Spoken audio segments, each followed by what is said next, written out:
Hi hello namaste and good afternoon to all my dear students. I hope आप बहुत दिनों से इंतज़ार कर रहे होंगे नेक्स्ट पोर्शन का।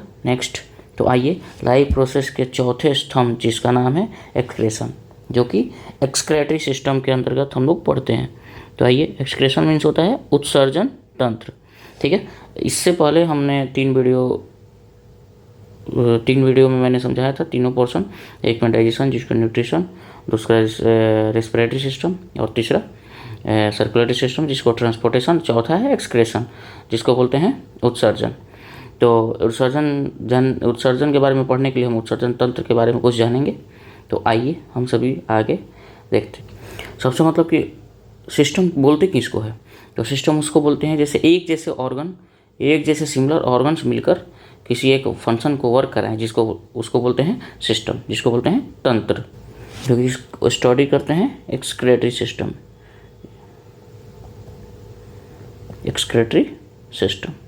उत्सर्जन तंत्र। तो एक्सक्रेटरी सिस्टम जानने के लिए, तो वैसे ऑर्गन जो कि हमारे बॉडी से कुछ चीज़ों को एक्सक्रेट आउट करता है। ठीक है, जैसे एक्सक्रेट आउट करता है बहुत सारी चीज़ों को, जो कि वेस्ट प्रोडक्ट को बाहर निकालता है और क्या बोलते हैं? एक्सक्रेटरी सिस्टम बोलते हैं। तो आप समझते हैं कि एक्सक्रेशन होता क्या है। तो कभी आप ये जानते होंगे कि हमारे बॉडी में कभी ना कभी कोई ना कोई बॉडी रिएक्शन हमेशा होती रहती हैं।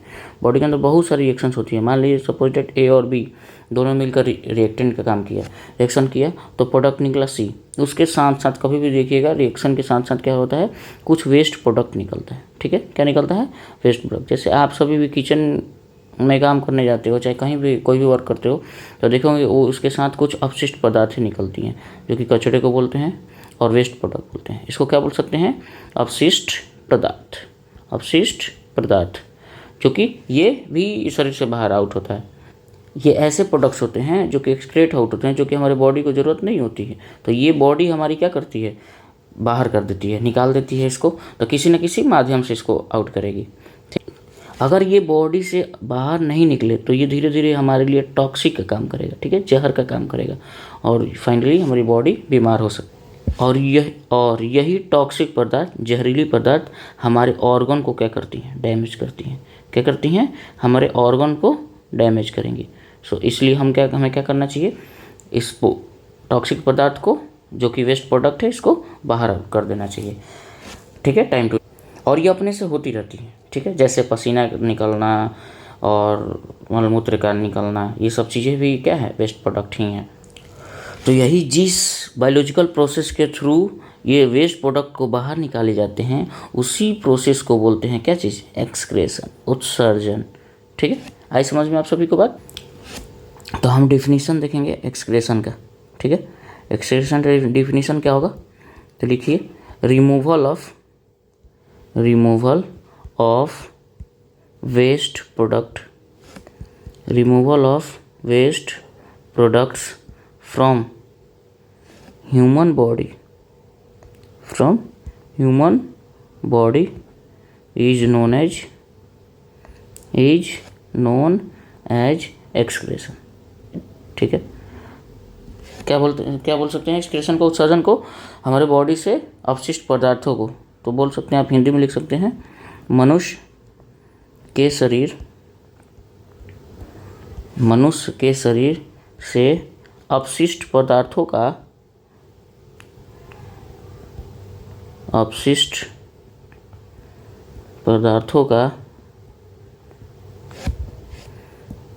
बाहर निकालना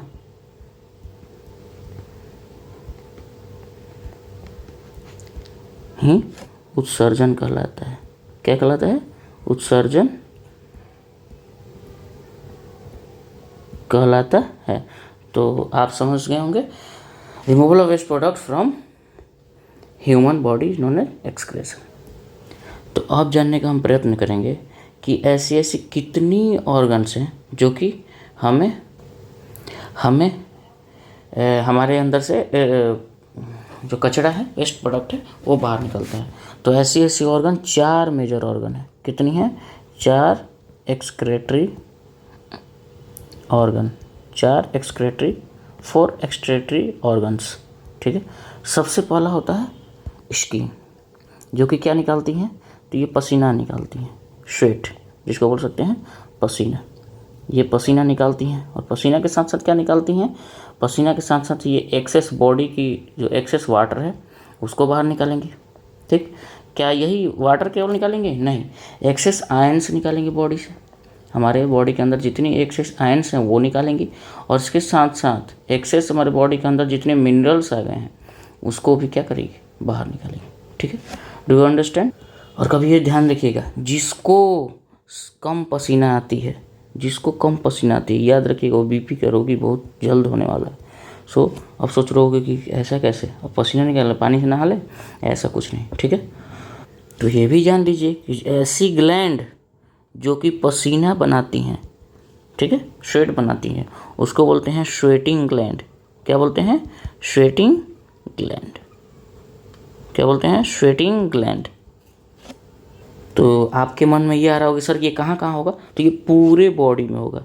कहाँ, होल बॉडी, हर जगह होंगी, जहाँ जहाँ से आपको पसीना आती होंगी, देखे होंगे ये पूरे बॉडी से पसीना आती है, तो पूरे बॉडी में ये हर जगह ये स्वेटिंग ग्लैंड प्रेजेंट होंगे।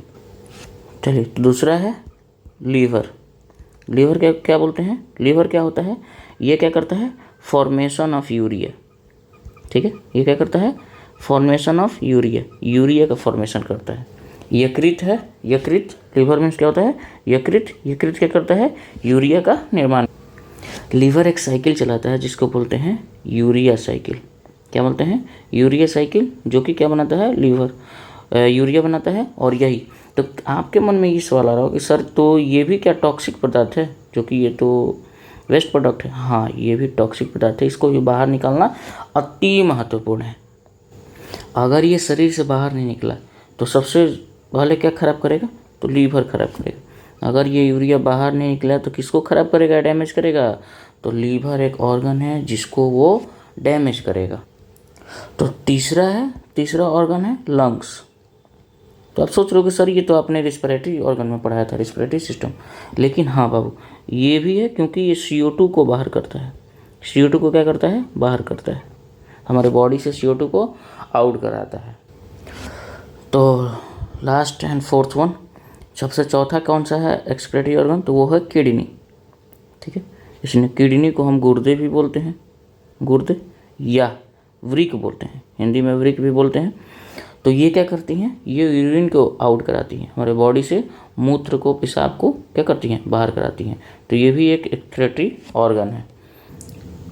तो ये भी जानना हो कि यूरिन के अंदर होता क्या क्या है, तो इसके अंदर एमोनिया होता है।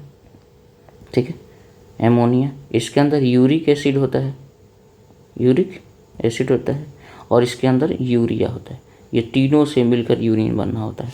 ठीक है, तो आई होप ये भी जान रहे हो कि ये सब टॉक्सिक पदार्थ हैं। ठीक है, ये सब टॉक्सिक हैं, जहरीले पदार्थ हैं हमारे बॉडी में, जो कि इसको बाहर कराना ज़रूरी है। और ये बाहर किसके थ्रू होगा, किडनी के थ्रू, यूरिनरी ब्लैडर के थ्रू, जिसको, और लास्ट में यूरिन के थ्रू, जिसको मूत्र बोलते हैं।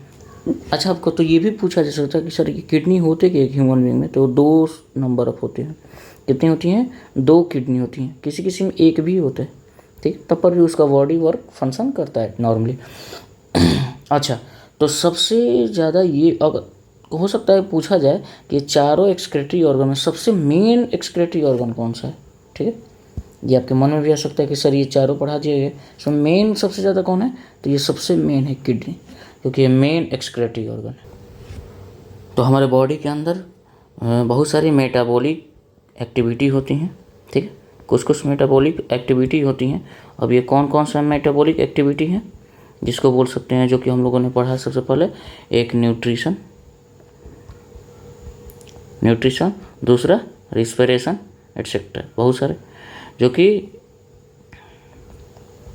तो ये, और तो मेटाबॉलिक वेस्ट है, ये क्या करती हैं, कुछ एक्टिविटी कराती हैं जिससे बहुत सारी वेस्ट निकलती हैं हमारी बॉडी से, जो कि मेनली 3 वेस्ट, कितनी है, 3 टाइप्स होती हैं। 3 मेन वेस्ट कौन कौन से होती हैं, सबसे पहला डाइजेस्टिव वेस्ट।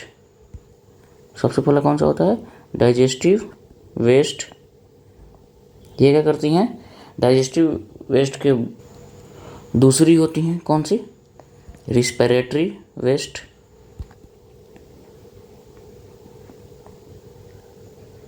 और थर्ड वन, तीसरी कौन सी होती हैं, नाइट्रोजनस वेस्ट, नाइट्रोजनस वेस्ट। इसके बारे में जानते हैं कि डाइजेस्टिव वेस्ट क्या करते हैं, कहाँ से क्या निकलती हैं। तो इससे digestive waste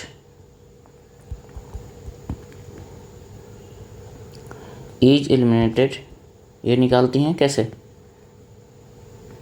through the process of, किस प्रोसेस है, egestion, through the process of egestion, egestion से बाहर निकालती हैं कुछ वेस्ट को। और respiratory waste is also remove through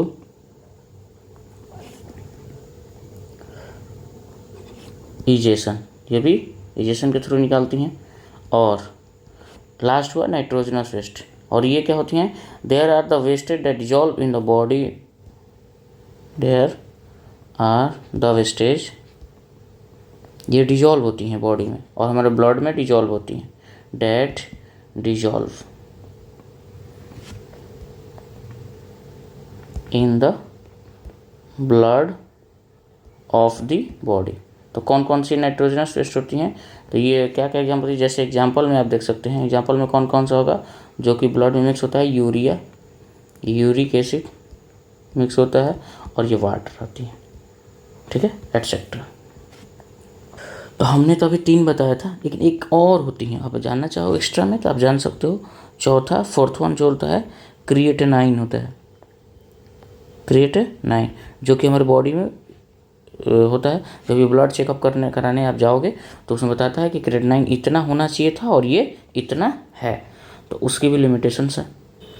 तो अगर क्रिएटिनाइन आपके बॉडी में ज़्यादा होगा तो लीवर और किडनी को क्या करेगी, डैमेज करेगी। तो इसलिए इसकी भी जांच होती है ब्लड रिपोर्ट में, क्रिएटिनाइन की भी ब्लड रिपोर्ट आती है जिसमें ब्लड रिपोर्ट में कितने क्रिएटिनाइन की मात्रा है। तो आप सोच रहे हो कि सर ये क्रिएटिनाइन आता कहाँ से है, ठीक है, तो ये बोन और मसल से, हमारे बॉडी में अंदर बोन और मसल्स है, उसके अंदर से ये क्रिएटिनाइन की फॉर्मेशन होती है और ये बनती है। तो यहाँ तक हम सभी ने पढ़ा। तो आइए एक बेहतरीन टॉपिक, जैसे हम लोग के बॉडी से एक्सक्रीटरी सिस्टम से एक्सक्रीट आउट करते हैं, बहुत सारे वेस्ट प्रोडक्ट को बाहर निकलते हैं, इस तरीके से हमारे धरती पर 4 टाइप के ऑर्गेनिज पाए जाते हैं। On the basis of excretory compound there are 4 type of organisms, जो कि एक होते हैं एमोनोटोलिक ऑर्गेनिज। 4 टाइप के ऑर्गेनिज कौन कौन से होते हैं, तो आइए देखते हैं। सबसे पहला टाइप है एमोनोटेलिक ऑर्गेनिज। ये क्या होते हैं, इनके बॉडी से क्या निकलती हैं, एक्सक्रीट आउट होती हैं। तो इनके बॉडी से बहुत लार्ज अमाउंट ऑफ एमोनिया बाहर आउट होता है, ठीक है, बाहर निकलता है। इसको बोलते हैं एमोनोटोलिक ऑर्गेनिज। तो ऐसे जीव जंतु जो अपने वेस्ट प्रोडक्ट में एमोनिया को बाहर निकालते हैं, उस ऑर्गेनिज को बोलते हैं एमोनोटेलिक ऑर्गेनिज। तो ये आप सोच रहे हो कि सर ये कौन कौन से होंगे जो कि एमोनिया निकालते हैं, तो ये जितनी मछलियाँ हैं ये एमोनोटोलिक हैं, जितने फ्रॉग हैं, मेढक हैं, वो भी हैं, और जितने एक्वेटिक, लगभग एक्वेटिक एनिमल्स क्या होंगे, एमोनोटोलिक होंगे, एक्वेटिक एनिमल्स। ये किसके उदाहरण है, एमोनोटोलिक ऑर्गेनिज्म, जो कि कौन कौन से, मछली, मेढक और जितने जलीय पदार्थ, जलीय जीव जंतु हैं। तो अब दूसरा टर्म आता है, दूसरा कौन सा होता है, यूरियोटेलिक ऑर्गेनिज्म। अब इसके अंदर क्या होता है, तो आप इतने इस वर्ड से ही आप समझ गए हो कि इसके अंदर वैसे ऑर्गेनिज्म क्या निकलता होगा। तो इनके बॉडी से यूरिया का मात्रा बहुत ज़्यादा निकलता है, और इसके एग्जाम्पल्स क्या क्या होंगे, तो आप सोच पा रहे होंगे कौन, हम सभी के बॉडी से ही क्या निकलती है, यूरिया निकलती है, और जितने एनिमल्स हैं उनके बॉडी से भी क्या निकलती हैं, यूरिया निकलती है, ठीक है। तभी तो देखे होगे खाद के लिए हम लोग क्या करते हैं, जानवरों के मलमूत्र को खेतों में डाल देते हैं, जिससे यूरिया का काम करता है, उपज के लिए बेहतर होता है। क्योंकि ये भी जानते होंगे यूरिया के अंदर नाइट्रोजन की मात्रा ज़्यादा होती है। ये गोबर भी डाले जाते हैं ऑर्गेनिक खाद के वजह से, कि ऑर्गेनिक खाद के काम करेगा, तो इस वजह से क्या होता है, जो कि खेतों को क्या चाहिए, नाइट्रोजन, पौधों को क्या चाहिए, नाइट्रोजन, जिससे यूरिया के अंतर्गत ज़्यादा होता है, जिसमें खेतों को उपज मिलती, फसल ज़्यादा उपज हो। अब तीसरा आता है यूरिकोटेलिक ऑर्गेनिज्म। इससे भी आपको समझ में आ रहा होगा ये क्या निकालते होंगे, नहीं समझ में आ रहा तो समझिएगा। इसमें क्या निकालती हैं, ये यूरिक एसिड निकालते हैं। कितने ऑर्गेनिज्म होते हैं जो कि यूरिक एसिड निकालते हैं, उसको बोलते हैं यूरिकोटेलिक। एग्जाम्पल में क्या क्या हो जाएंगे, जितनी बर्ड्स हैं वो यूरिक एसिड निकालती हैं, और जितने रिप्टाइल्स हैं, जितने रेंगने वाले जानवर हैं, जीव जंतु हैं, वो क्या निकालते हैं, यूरिक निकालती हैं। रिप्टाइल्स में क्या क्या आ जाएंगे, स्नेक, लिजार्ड, ठीक है, जितने रेंगने वाले। चौथा आता है ग्वानिनोटेलिक, ठीक है, जो कि ग्वानिन की मात्रा बाहर आउट करती हैं, जिसको एक तरह से नाइट्रोजन की वेस्ट होती हैं, नाइट्रोजनस वेस्ट होती हैं, जो कि चौथा, ये ज़्यादा टर्म पूछने को नहीं आता है, चौथा उतना नहीं पूछा जाता है, लेकिन ये भी पढ़ सकते हैं, जो कि ग्वानिन की मात्रा निकालती है, जो कि नाइट्रोजनस वेस्ट होती हैं एक तरह से। अब इनके एग्जाम्पल खूबसूरत हैं। एक होते हैं स्कॉर्पियन, आप समझते हो, बिच्छू, एक मूवी भी थी स्कॉर्पियन पर, और दूसरी आती है स्पाइडर, जो किसको बोलते हैं, मकड़ी। ये दोनों होते हैं ग्वानिन, जो कि नाइट्रोजन वेस्ट निकालते हैं। तो आइए रिवाइज कर लें, कौन कौन से होते हैं 4 मेजर टाइप्स। एमोनोटोलिक, जो कि कौन होते हैं, एमोनिया को बाहर निकालते हैं। यूरियोटोलिक, जो कि यूरिया को बाहर निकालते हैं, एग्जाम्पल ह्यूमन और एनिमल्स। और ये पूछा जाए कि फिश कौन से है, फ्रॉग कैसे, और जितने एक्वेटिक एनिमल हैं वो सारे एक्वेटिक एनिमल किसके अंतर्गत, एमोनोटोलिक। यूरियोटोलिक में ह्यूमन और एनिमल्स होंगे, जो कि यूरिया को निकालती हैं। और यूरिकोटेलिक, दोनों के नाम में डिफरेंस है, थोड़ा सा को का डिफरेंस है, आप ध्यान रखिएगा। यूरिकोटेलिक में यूरिक एसिड का निकालते हैं, जो कि बर्ड्स, रिप्टाइल्स, जितने स्नेक, लिजार्ड वगैरह होते हैं। और चौथा होता है ग्वानियोटेलिक, जो कि ग्वानिन होता है, स्कॉर्पियन और स्पाइडर। इस चीज़ों का ध्यान रखेंगे आप सभी। तो ये एक थोड़ा सा अलग टॉपिक था, थोड़ा सा अलग था, आप समझ सकते हैं, याद कर सकते हैं। हो सकता है आज का आपको उसको पूछा जाए आप सभी को, क्योंकि आप सभी पढ़ ही रहे हैं एक्सक्रेटरी सिस्टम और एक्सक्रेटरी कंपाउंड्स कौन कौन बाहर निकाले जाते हैं, ऐसे कितने टाइप के जीव होते हैं, ये भी आपको जानने अति महत्वपूर्ण है। तो हम नेक्स्ट क्लास में क्या पढ़ना चाहेंगे, तो नेक्स्ट क्लास का हेडिंग हम सभी का रहेगा मेन एक्सक्रेटरी ऑर्गन, ठीक है, मेन एक्सक्रेटरी ऑर्गन। सो आई होप आप सभी को ये टॉपिक समझ में आया होगा। जो आपको प्रॉब्लम होगा आप कमेंट सेक्शन में क्या करते हैं, पिन कर सकते हैं, आपका जवाब दिया जाएगा। तो नेक्स्ट क्लास में क्या हो जाएगा, मेन एक्सक्रेटरी ऑर्गन कर दिया जाएगा। धन्यवाद इतने पेशेंस रखने के लिए। Thank you, love you everyone.